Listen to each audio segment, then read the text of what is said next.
Hey Virgo, how you doing? What's shaking? You have reached Elsie at 10 of Cups Tarot, and you've also reached your weekly wisdom. So I'm doing things a little bit different on the weekly wisdom. I am using, instead of using the animal medicine cards this week, I'm using this new deck that I got, the Notes from the Universe. And then I'm going to pull a card from the Power of Love deck. And then I'm going to clarify with the Thelema Tarot today. So let's get to it, Virgo.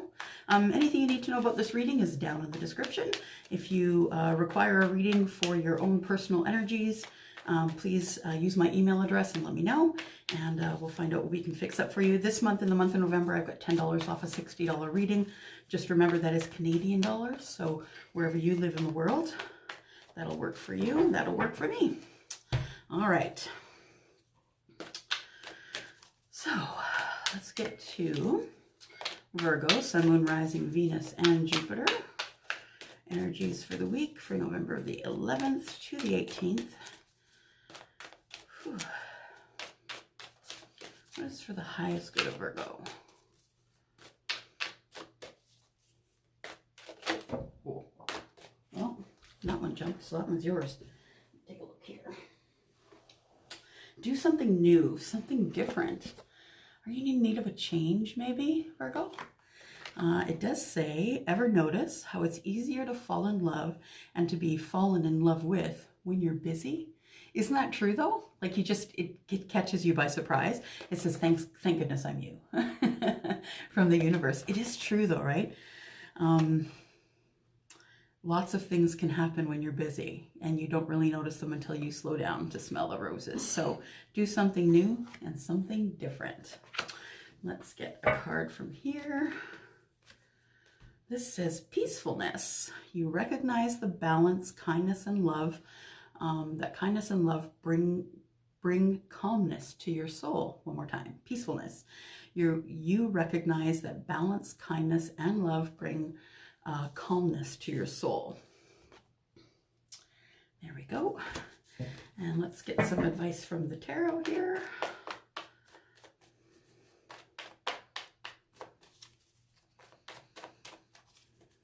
So are you falling in love with somebody, or someone falling in love with you? Somebody got your eye on, maybe?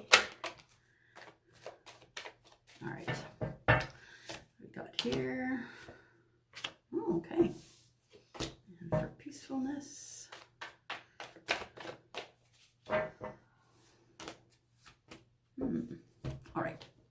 So do something new, something different. And it says here that maybe you need a trip. So the Six of Swords is someone who is, leaving in the night, essentially. Someone who wants to go away to be alone. This particular one doesn't show any family in the boat, just one person off, leaving in the night, quietly, going to calmer waters, needs to be alone, needs to do some thinking. This could very well mean that you're taking a trip, maybe on your own. Maybe you're just renting a hotel room for a couple of nights just to get away from the family so you can think. And, don't sell that short, because if you're a mom or a dad and you spend a lot of time working and with the family, and sometimes it's okay just to take your time for you. And sometimes that means just, finding a cottage or a hotel room where someone's not going to bug you over the weekend, something like that. It could be something you've never done for yourself. Maybe something different is in order.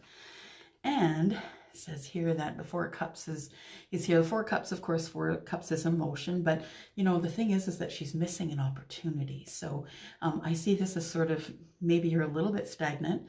You don't want to miss that opportunity. So I would say stop concentrating on the things that you feel as though you are without, or the things that you need, and just make sure that you don't miss that opportunity. Lift your head up, make sure that you've got the 180, right? You just want to make sure that you see what's going on in your environment.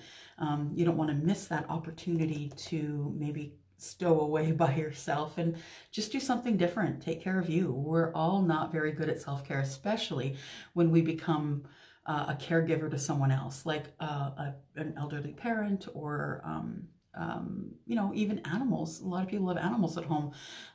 You could be, taking care of horses or dogs, or you could be taking care of children, right? So we're not very good at taking care of ourselves. I know that because I'm a mom. Okay, so this one here is peacefulness, and It looks like your peacefulness is going to be rocked just a little bit because you're going to have to make some decisions. So, I mean, there could be peaceful decisions. It doesn't necessarily have to be something that's hard, right? It could be something that's quite easy. It looks like you've been sort of up in your head about it a little bit, though, because looks like you could be a little bit stuck. So this person here, the thing is, just look at her. She's got those swords. They're kind of resting in her arms. She is blindfolded. It's like she doesn't want to see.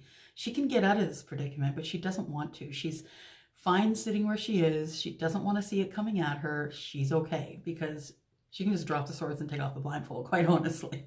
And sometimes we're like this. Sometimes the thing is, if we're not ready for it, it can be a disaster. So do it when you're ready and not before. And then we have the Six of Cups. Guess what? Mercury retrograde is on your tail. Six of Cups is usually a soulmate or someone coming from your past into your present, and that's usually someone who is, you know, you've had either harsh words with, or someone that you haven't, that's someone that you have unfinished business with. That could be a school chum, it could be a friend, it could be a lover, it could be even an old job, right? Someone is coming back to you. It could be something like that. But that's what Mercury retrograde does to us. It brings things from the past that need to be finished in this space and time, so you don't drag it off into the next life. So yeah, you've got the Six of Cups, which could very well be a soulmate. Could very well just be a friend that you have unfinished business with. Looks like you're kind of up in your head about that, though. You're not really sure about what you should do at this time, and that's okay, because maybe you just need some peace to be able to make that decision. And that's it for this week. If any of this resonates, or if it doesn't, just go ahead and leave me a message, let me know. And if you need a reading for your specific energy, please email me, and we can find out what your needs are. And there is $10 off a $60 reading this month, and that's in Canadian dollars. So if you're living in the US or Europe, or pretty much anywhere else but here, it's going to be cheaper for you. All right, so I gotta go, and you have a good week. Thank you. Bye-bye.